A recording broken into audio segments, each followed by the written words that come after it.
原來加拿大安省有好好食嘅，我 Jimmy Ho 今日同大家嚟到喺北約克嘅呢間 Petrol 82呢間高級希臘菜餐廳呢，喺多倫多市中心已經好出名㗎啦。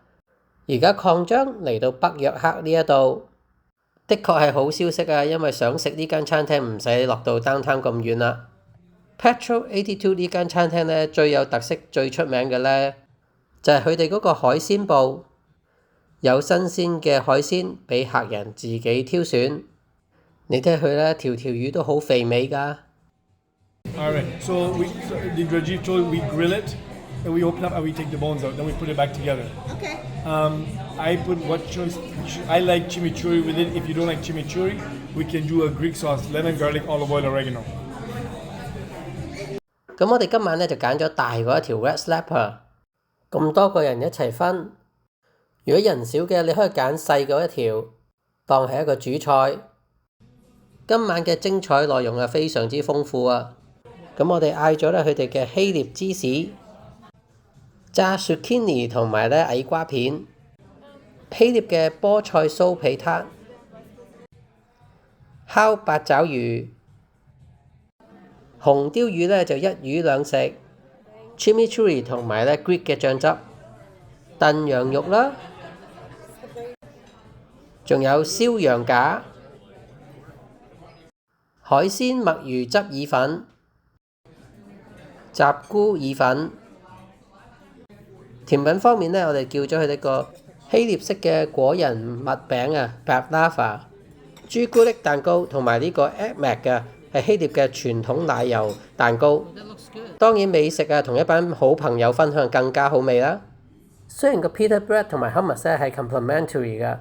但喺度值得同大家睇一睇呢，佢哋真係好好味啊！跟住落嚟呢個炸矮瓜同埋炸 zucchini 片呢，係希臘菜嘅一個呢好 classic 嘅 appetizer。我次次食希臘菜都會點㗎。呢個八爪魚嘅 appetizer 呢，你睇下隻八爪魚鬚呢幾大條幾粗，有咬感得嚟呢，又唔會韌。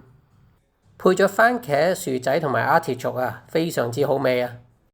今晚嘅主角呢一條 Red Snapper， 條尾嗰半呢就用 chimichurri 嗰個醬汁嚟煎啦，魚頭嗰半呢用希臘嗰種調味嚟煎，即係橄欖油、披風草同埋呢係蒜頭㗎。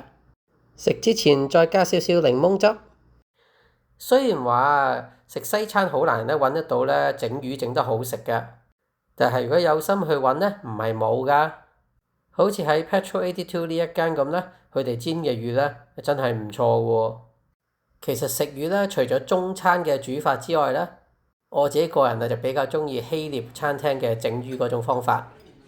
咁遇到好食嘅餸菜啊，如果可以一班朋友一齊分享呢，就特別覺得好味㗎。今次呢條魚嘅兩種煮法呢，chimichurri 個醬汁雖然係和味啊，但我反而中意咧希臘嗰個整法，少少橄欖油，少少加力，你反而可以食到條魚本身嘅鮮味。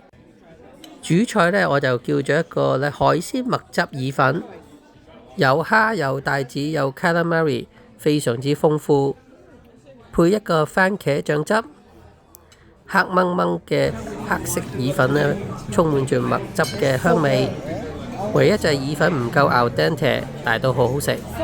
我啲朋友嘅主菜好似燒羊架咁，炆羊肉啊，其他嘅意粉啊，全部都係多倫多嘅水準嚟講呢，都係 above average 㗎。今餐嘅飯後感，如果你想食高級嘅希臘菜 ，Petrol 82呢度你可以嚟試下㗎。